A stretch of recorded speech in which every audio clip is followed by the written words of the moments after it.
of requests. So let's go ahead. So you can see the Aussie, right, Coach? Yes. Okay. Buy it. I'm kidding. To be honest, not that far away from the Yeah. truth. Yeah.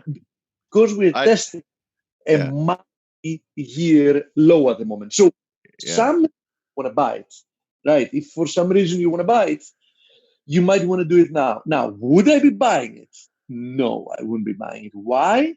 Because if you remember, even when we were rebounding, I was very, very skeptical, and I was even writing in my analysis that as long as it remained below that confluence of resistances at 70, 20, 70, 30, 70 cents, I mean 30, that we didn't yet have any, big level breaking to the upside to say, oh, we have a big reversal in hand, and we did get rejected from there. Testament to that is that we're testing now new lows. And, as I said, next stop now is this spike low that we had at 67.46, which in essence was a multi-year low. We didn't close there. Of course, it was just an intraday spike. So I have to admit that, you have to be very, very careful because the Aussie looks very, very weak. And the same deal. Maybe the Aussie Kiwi will be the tell. Maybe, but the same deal is true with the Kiwi. Kiwi never made it to my confluence of resistances. It came, a few pips, like 20, 30 pips close to that. The equivalent level I was looking for here was the 67.10 area. Unfortunately, we didn't make it there. No, actually, I don't care because it's not that I would have sold. I had other things in mind at that point. But for those of you listening in, you might wanted to sell there. Didn't happen. We're testing the lows once again. After that, we have that 64.20 area, which is a multi-year low, October 2018 low. We have to go back to 2016 to find lower lows. Okay, so both of them still look quite bearish. There is nothing, absolutely nothing, that would make me blindly jump into buying them because there is no reversal signal yet. The same is true for the Kiwi yen. Kiwi yen broke down after multiple tests of this 70-30 support area. We even spiked down intraday in that spike, but we didn't close below that area. After multiple tests of that support, we finally break down below it in May. We came up, retested that area of support as resistance. We got rejected. We're at new lows. And, the next support area is above 69.10, which was the spike low. So also here in the Kiwi yen, so far, absolutely no indication of a reversal coming. So I need to see something totally different to start believing, that something is changing. Until that happens, the path of least resistance remains lower. Now, there is a different kind of question. Is there any risk reward so you can actually sell it? The answer is no. There is no risk reward at the moment to sell it, but that doesn't mean that you should fade it. Okay, now having to do with the other question that we had that had to do with the USD Swiss. Here's the USD Swiss. USD Swiss rebounding from horizontal support area after falsely breaking below this multi-year ascending wedge. So that was quite a nasty move from the market. We are approaching now previous lows here. In general, this parity area has quite a lot of resistances. First of all, it's psychological, it's parity, right? Second of all, it's a 38.2. Third, a little bit higher, just a little bit higher, like 10 pips higher. We have this previous low there. So I want to see if there's going to be some kind of a reaction from here. Of course, that would also mean that, in order to have a sustained reaction from here, that would mean that the euro USD would have to rebound from current levels. The only way that something like that is going to happen, we come back to the Fed again, is if we get some kind of a big move coming from the Fed tomorrow. In essence, the Fed disappointing, having to do with expectations about monetary policy. So the Fed coming out more hawkish than expected. Okay. Other than that, usually a false move might be a good indication that the opposite is happening. But as I said before, be careful. Parity and a little bit higher, the 1005 area, both of them areas of resistance. So in the short term, I wouldn't definitely be buying here. But, the comment of our friend that, it's a one-way train so far, yeah, more or less it has proved true if you disregard the short to medium term moves. And here's Euro Swiss as well, by the way, once again near the low part of this range. So be a little bit careful here. I'm pretty sure that the S&P, one way or another, is supporting the Euro Swiss near this 111.50 area.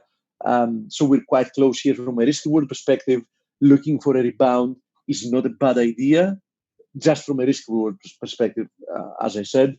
One more pair that is also currently disagreeing with what we see from the S&P as the USD yen. So, for example, we see a risk-on environment, but currencies that are usually correlated, currency pairs that are usually correlated with risk-on and risk-off moves, do not agree with what we've been seeing.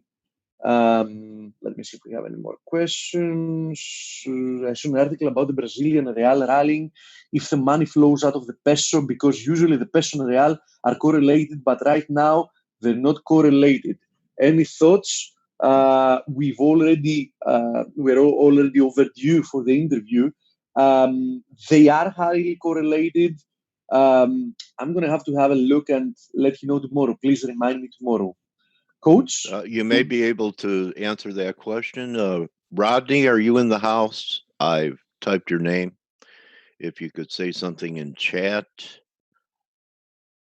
I don't see you in here. I know he was excited to do it. He retweeted it. It's in his stream, but I don't see him. Any chance he's in with an alias or? I've sent him messages.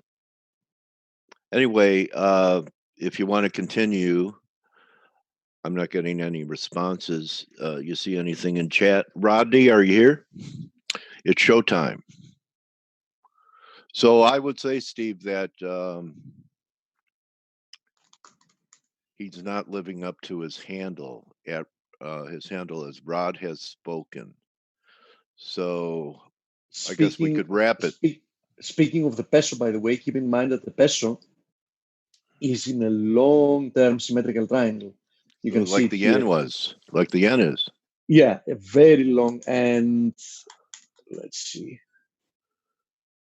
Yeah, you can view this some time ago, a long time ago. Last time we had a look at the Brazilian real, it had the potential of a large head and shoulders formation here, but that's why we have to respect necklines that never broke down, so that never got triggered. So yes, this looks like a large symmetrical triangle as well. There you go. So as you see, yeah, I mean, they look more or less identical from a technical perspective at the moment. So I would have to say that for both for the peso and the Brazilian real, you have two choices here from a technical perspective, and two choices only. One of them is trade the range. So every time we approach triangles resistance, sell it. Every time we approach triangle support, buy it, or wait for a breakout and sell it if it breaks down, or buy it if it breaks higher.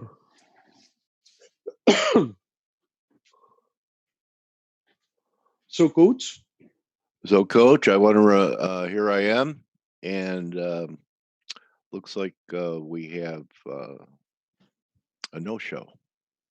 So, yeah. Anyway, I reach out to people, Steve, that aren't necessarily the most famous and don't have a ton of followers to give them a little exposure and visibility, and it's a unique opportunity for them.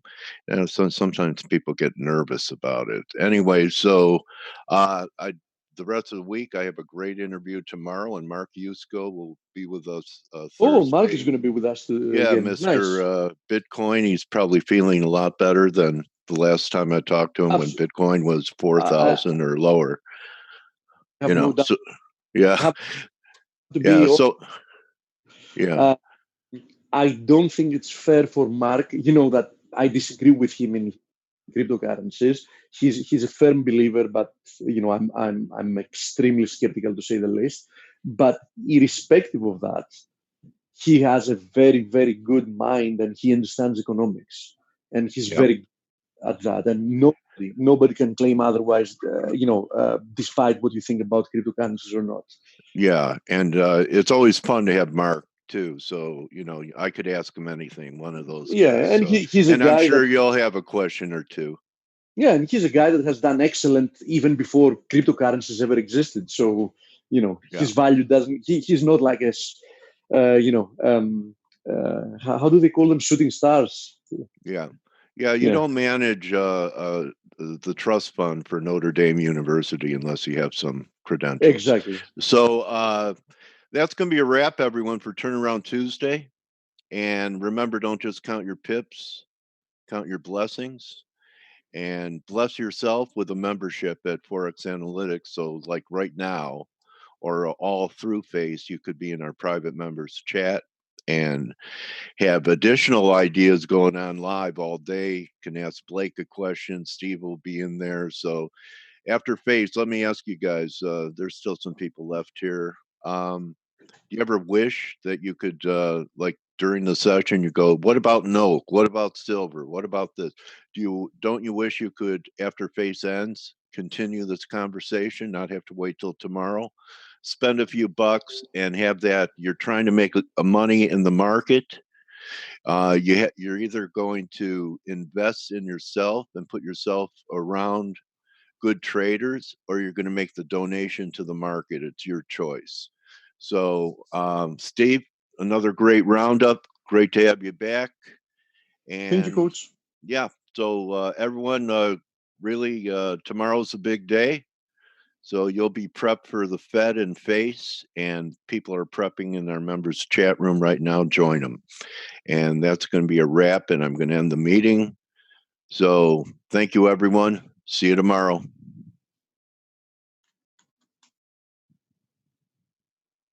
I just have one comment to Joshua.